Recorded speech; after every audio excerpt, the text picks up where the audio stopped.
Afternoon, everybody. Just a couple things at the top.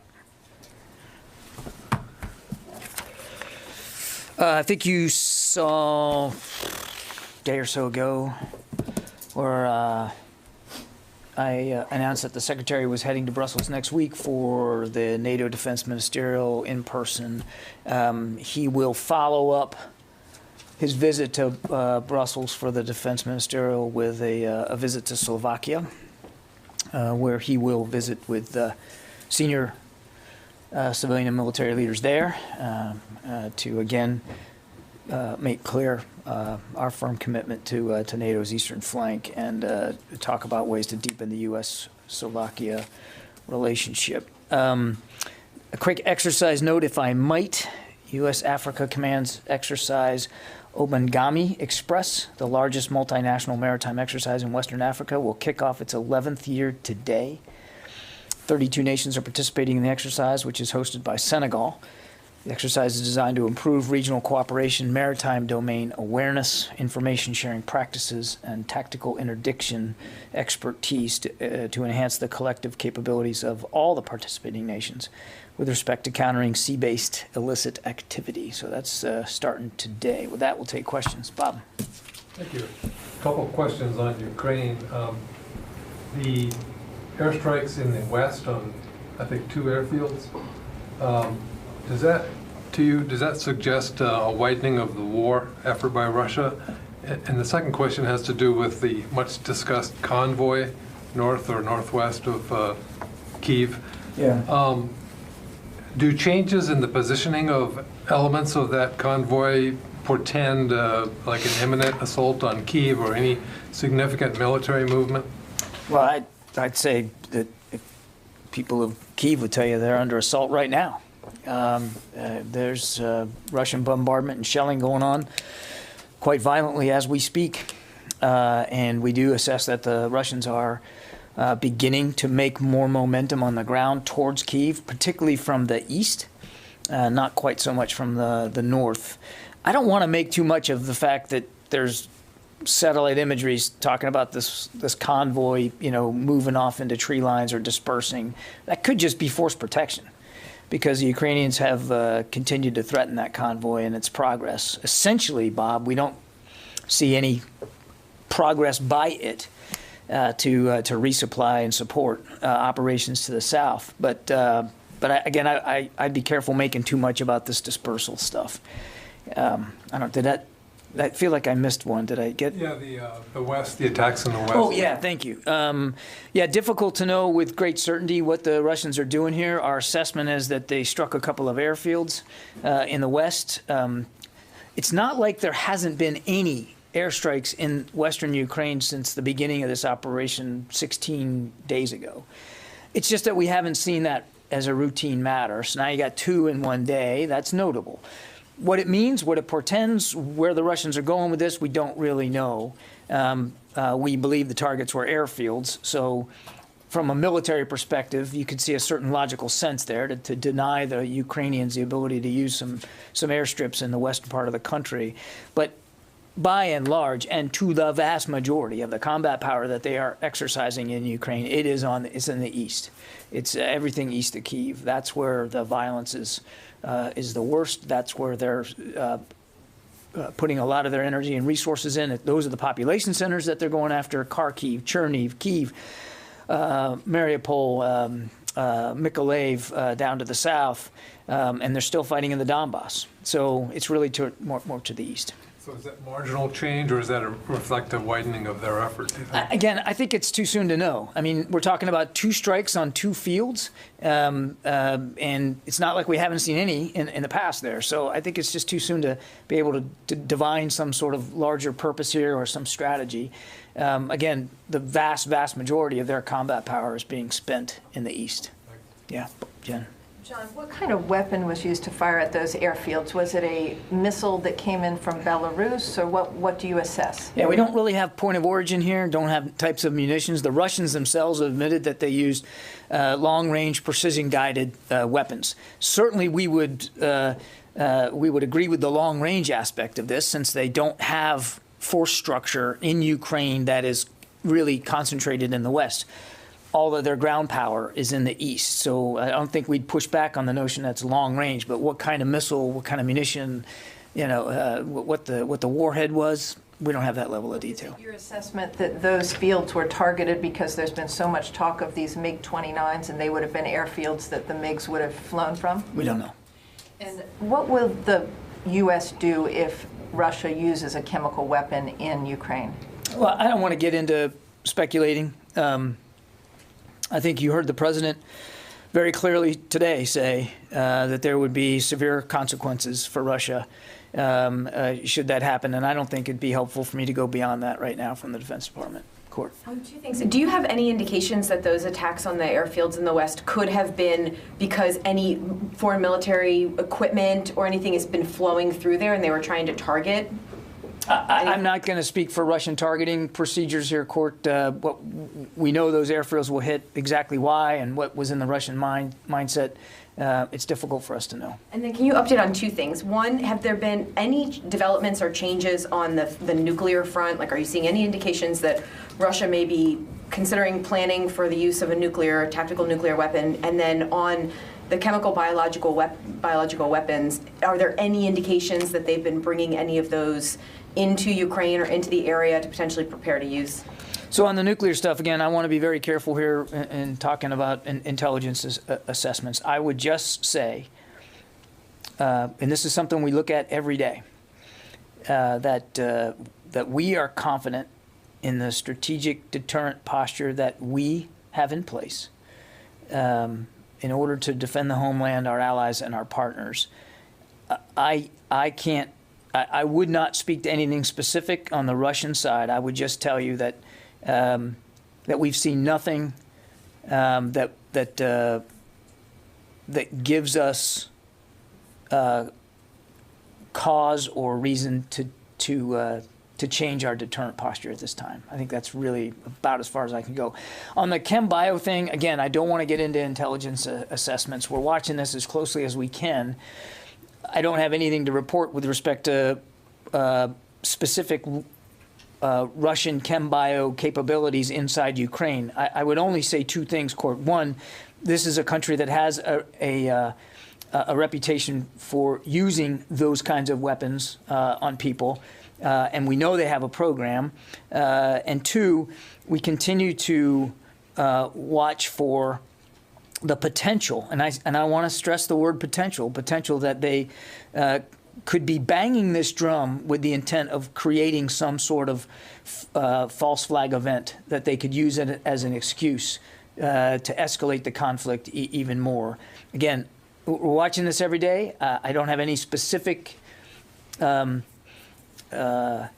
indication now to talk about, but it is something we're concerned about. You might have heard President Zelensky in his nightly address last night say that exact thing, that you got to be careful what you see the Russians accuse others of, because it oftentimes ends up being what they're planning to do. Now, again, that's we don't have firm indications right now. It's just something that could happen that we want to watch out for. Yep, Tara. Thanks, John. The Ukrainian Ministry of Defense reported earlier today that Russia launched 2 airstrikes inside Belarus, potentially to try and drag Belarus into the war. Can the Pentagon confirm this? And has there been any outreach or attempt to try and keep Belarus out of the war? You've mentioned, or there have been missiles launched from within Belarus into Ukraine already. Yeah, we can't confirm these reports. Seeing the open source reporting on it, Tara, but we have nothing to corroborate that. And I would just tell you that we haven't seen any indications that Belarusian troops or forces have moved inside Ukraine. We did note that the president of Belarus made comments the other day through state media that he felt it was important for Belarusian forces to come to the defense of the rear of Russian forces should they be attacked, the supply line route, if you will. That's the first time that he's ever said anything about Belarus perhaps getting involved, but no indications at this time that they have or that that's in the offing. And then separate topic. As these sanctions have gone into effect, you've started to see global food prices spike, and there's concerns that this could raise additional risk of conflict in countries that are already facing hunger, such as Afghanistan, and likewise, is the DoD looking at this? Is there a greater risk of global conflict because it'll become that much harder to feed people that already face great food insecurity? The administration is obviously looking at the humanitarian crisis that this war of choice is causing, and exploring. Excuse me. Let me try that again with English. Exploring lots of opportunities to work inside the international community to alleviate that. I know of no plans in DoD to augment or to prevent or to subside the effects of food insecurity. So I don't have any DoD role here to speak to, but I do want to just pivot off, one thing you had in your question, which was this risk of escalation, and obviously that is something that we're constantly concerned about, the risk of this conflict escalating beyond what it already is, and is already dangerous enough inside Ukraine. So, to Court's questions about the things we're looking at and what we're monitoring, we're constantly concerned about the potential escalation here. I guess the question is just the overall trickle-down effects. You have this conflict inside Ukraine that is having already global ripple effects, and whether or not the Pentagon is taking a broader view of already hot zones, conflict zones, and if this will make it worse because hunger becomes worse, access to food becomes worse. Yeah, again, we haven't seen any, I get where the question's going. Oftentimes when you have instability in one area, it can bleed over to others, either in that region or without, and I understand that. I would tell you, broadly speaking, we're constantly looking at threats and challenges around the world, and we're not unmindful of the fact that threats and challenges do spill over and can cause instability and therefore insecurity in places that aren't the origin of the conflict. So we're obviously taking a global view. We do that every day. We're certainly doing that in light of what's going on in Ukraine. I don't know. Well, let me put it another way.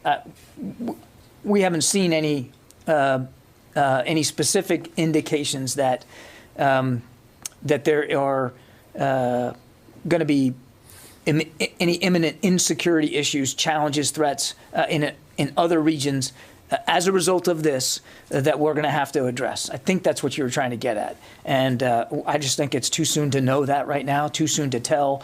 But obviously, we're watching clearly because of the potential for escalation here. And I just want to say, if I can again, it's a war of choice. Mr. Putin can stop this war right now by agreeing to a diplomatic solution, or at least just stopping the bombing and the death and the destruction that he is causing against a nation that provoked nobody, against a nation that presented no threat to Russia. All of this is by his choice, and all that blood is on his hands, and he could stop it right now if he wanted to. John, there is a discussion that some NATO allies might send their S-300s to Ukraine. Is the U.S. involved in any of these discussions, and will the U.S. give a green light should some allies move forward with that? I have talked before that sovereign nations are making decisions for themselves about how to help Ukraine, and we respect those sovereign decisions.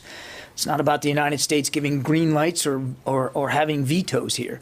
What I will tell you, and I said this the other day, we are working with allies and partners to help get the kinds of capabilities that we know that Ukrainians need and are using very well inside Ukraine, get more of that stuff to them. Some of that material we have and we are providing. Some of that material we don't have, but we know others have, and we're helping coordinate that as well. And that security assistance is flowing, even in just the last 24 hours. I'm not going to talk about individual systems. You know that. I haven't done that yet, and I'm not going to start today. But we are working hard to canvass other allies and partners that we know could possibly help. And it's really up to those nations, Qasim, to make these decisions and then to speak to them. If they want to speak to them, they can do that, and we have to respect that. What's important, and what I don't want you to walk away not understanding, is that we're having these conversations actively. We are helping coordinate the assistance as best we can, and we're going to continue to talk to the Ukrainians about what they need to better defend themselves. Okay? Another question.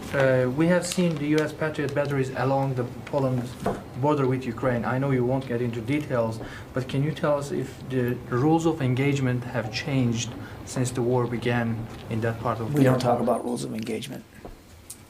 David? A couple questions. Can you update us on any uses of the deconfliction line? And has Secretary Austin attempted to communicate with his counterpart, the Russian defense minister? And you just said you are helping coordinate assistance. Does that include providing airlift from donor countries to transshipment points? On the deconfliction line, David, no specific interactions to speak to. In other words, no content has been needed, but we do test it once or twice a day, and that continues. And thus far, with maybe only a couple of exceptions, the Russians have picked up on the other end, and we know we know that they know what the ringtone is, and they'll pick up and answer, and so we know it's functional. I have no conversations between Secretary Austin and Minister Shoigu to speak to, and I have no expectation that that's going to change anytime soon. And then on the helping coordinate, I really don't want to get into too much detail here. I think the coordination is in two planes. One, it's in the conversations with allies and partners about these capabilities and their willingness to provide. And then on another plane, it's about helping with the logistics. And it really varies from country to country and capability to capability, but we are trying to help with that coordination function, and the Brits have been too. In fact, they've been very vocal about their efforts to help coordinate and work through that, and we're grateful for their assistance. Jim? Two questions, really. The Russians have occupied a lot of area in Ukraine. Do you know if the Ukrainians, is there any assessment if they've gone into like a guerrilla war in these occupied areas? And a separate question, I imagine the Russians have to have captured Ukrainian service members. Are they treating those service members as captured POWs with Geneva Convention protections? I don't have any information about captured soldiers on either side. I really don't, and I certainly couldn't get into how they're being treated. I mean, obviously, we're not involved in this war, but our expectation would be that that both parties would abide by Geneva Convention requirements and to treat any soldiers that are captured humanely and in accordance with the rule of law. That would be the United States expectation, as well as so many other nations. But I don't have any information about what that looks like in terms of numbers and what that treatment actually is. And on your question about guerrilla tactics, Jim, I'd let the Ukrainians describe for themselves the manner in which they're fighting, but they are fighting, and they're fighting skillfully, bravely, quite creatively. And the fighting isn't just by their armed forces. I mean, average citizens, you've seen it for yourself, picking up arms, getting arms given to them by the government and learning how to use them and using them. And some of the resistance has been nonviolent. You've seen it for yourself, where crowds of Ukrainians blocking city streets and actually stopping in their tracks some Russian units. So the resistance resides on many levels, and it's quite inspiring. Whether you'd call that guerrilla tactics or not, I don't know, and I don't even know if that's worth having that debate over. They are resisting, they are defending, and we are going to continue to look for ways to help them do that better going forward. Barb? Can I divert for just a minute to a North Korea question? Can you, now that several parts of the administration have talked about your public announcement, Can you tell us why the Pentagon, Indo-PACOM, but essentially the Pentagon, decided to take the seemingly unprecedented step of making a public statement, being sure the North Koreans would see it, that you were going to increase intelligence collection against them on their ICBM program? Why would you make that public statement letting the North Koreans know you're going to increase your collection of classified intelligence? What is the state of your current concern about how close they are to an ICBM? And is this disclosure, this candor about a potential adversary, is this potentially a lesson learned from the Russia situation? Put everything you know out there as hoping it will be a deterrent. Who just did? That was me, sorry. But then I have one other brief topic. Of course you do. All right, there's a lot there. Look, I think I said it in my statement. We made these revelations public. We announced some of the additional ISR and enhanced readiness we were taking because we believe it's important to call out the behavior that we've been seeing, particularly in the last few weeks. And that we believe it's important for the entire international community to speak with one voice about the concerns that we know they have over the DPRK's continued ballistic missile program. I'm not going to get into any more detail in terms of the assessments we've made. It's all there out in the public. I won't go beyond my public statements, but clearly these continued tests are a provocation. They are a violation of UN Security Council resolutions, and they give us, as well as so many other nations, added concern about the kinds of capabilities that the North is trying to develop. And so, again, we feel it was important to make that case and to lay it out there. And as for whether it's a lesson learned, I would be careful drawing a direct, bright line between these revelations about this program and revelations that we made early on, even before the invasion of Ukraine. When we believe that information should be in the public, we're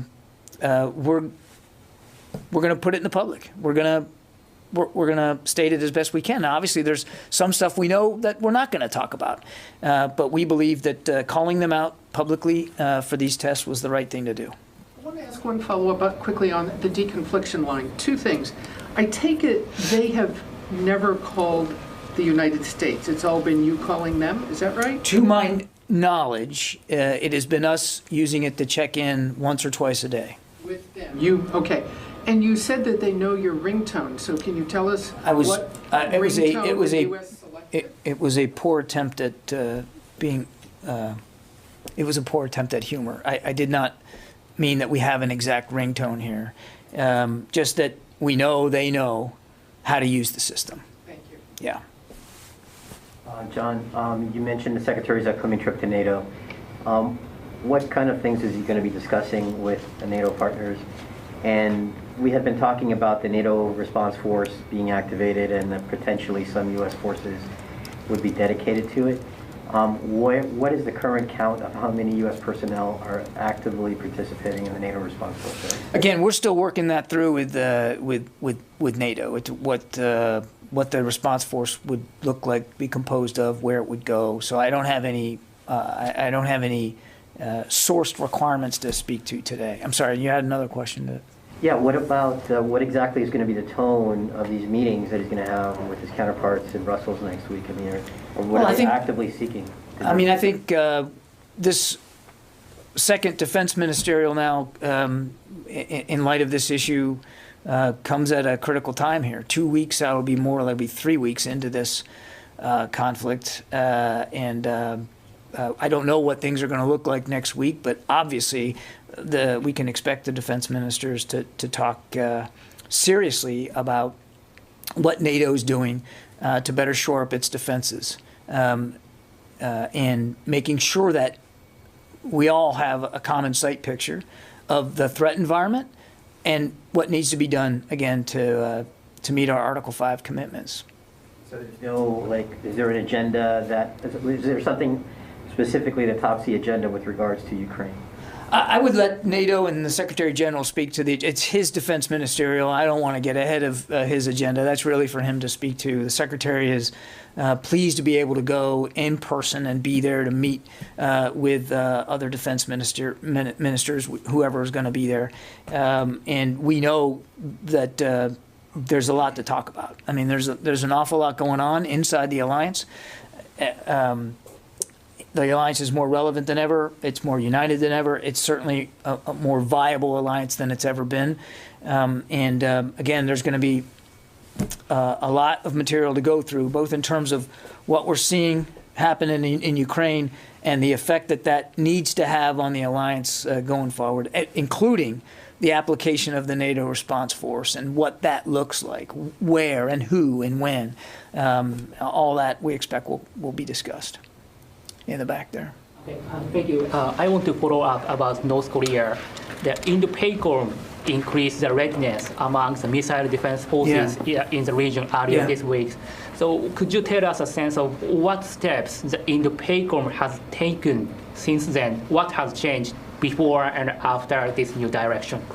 What has changed is we've increased ISR coverage in the Yellow Sea, and the Indo-PACOM has increased their ballistic missile defense readiness, and I think you can understand why we wouldn't detail every bit of that effort. Okay? Yeah. In the back there. On cold response, which you briefed on Wednesday, the Russians told the Norwegians, I think last week, that they wouldn't send observers to the exercise. And we've already seen Russian jets fly over Swedish territory in the Baltic Sea. So are the forces involved in cold response on guard or wary about any attempted provocations or other interference? Look, we always take force protection at a premium here. It's always a factor. It is an exercise. And here's the deal. We actually announced it. In fact, we've been talking about the preps for it for quite some time. It's a defensive exercise. I stood up here the other day and walked through all the capabilities that we're going to be training to and what those Marines and sailors are up to. We'll continue to be as transparent about the exercise as possible. There's no reason for anyone to view this as some kind of threat. Therefore, there'd be no reason for anyone, including the Russians, to threaten it. But obviously, force protection is always a paramount concern. We don't anticipate that this time that there would be a specific threat to the exercise. And a few minutes ago, you mentioned that you don't talk about the specifics of the security assistance, but obviously a lot of that assistance is being publicized. There's mention of javelins, obviously, but also some of Stingers. So I just wondered, as kind of background, could you talk about the decision process there, about what the Pentagon does and doesn't disclose about its security systems? We have been very consistent since before Mr. Putin decided to launch a war on Ukraine that we were going to help Ukraine with the capabilities that it needs to defend itself and that we weren't going to get into a shopping list. I haven't done that yet, and I'm not going to start today. I think you can understand why we don't believe it's helpful for the Ukrainians to have us publicize and put out in great detail the kinds of capabilities that we're getting into their hands. If they want to speak to what they have and what they're using, that's certainly their right, but we aren't going to violate that little bit of OPSEC for them. That wouldn't be the right thing to do. It's a prudent we always worry about our own operational security. In this case, we also want to observe Ukrainian operational security. Paul Shinkman from U.S. News. Yeah, hi, John. One question to follow up on Belarus. So the Ukrainian government or officials in Ukraine have also warned about a pending invasion by Belarusian forces as soon as this afternoon. So you said that there was no indication that they were moving in response to real or imagined attacks on their territory, but do you have any response to those claims from the Ukrainian officials? I haven't seen those Ukrainian reports. I can only tell you what we're seeing, and we're not tracking any imminent involvement by Belarusian forces. That's not to say that it couldn't happen, or that it wouldn't happen, or that that they could get involved in a way that maybe we didn't see. But I can just tell you what we're seeing right now. Other Ukrainian officials claimed this morning that Ukrainian forces had killed a third Russian general in the ongoing conflict. Can you confirm whether that has taken place and any observations about what that indicates about the Russian offensive? I can't confirm those reports, Paul. Tony Capaccio. John, yeah, did you just call me? I did, Tony. Okay, sorry. Hey, sorry, I missed that. Two questions: one budget question and one air defense question. The president is about to sign this $13.5 trillion package. Excuse me, the $1.5 trillion package. Within that is $3.5 billion for Ukraine defensive equipment. $3 billion of that is going to be new equipment to the Ukraine. How quickly will the Pentagon be able to send over this new tranche of equipment? Yeah, I'm not going to get ahead of that process right now, Tony. I would just tell you, as we've said before, I mean, we're still delivering assistance on the last drawdown package that the president signed, the $350 million. We're still delivering, as a matter of fact, even in just the last 24 hours and in the next 24 hours.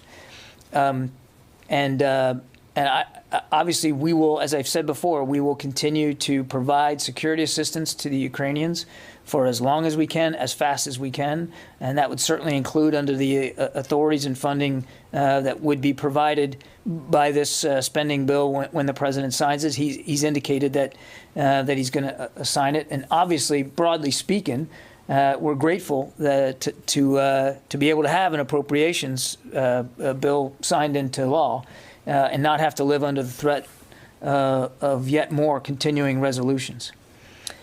Anything more in the room? Okay, that'll close us out today. Thank you very much.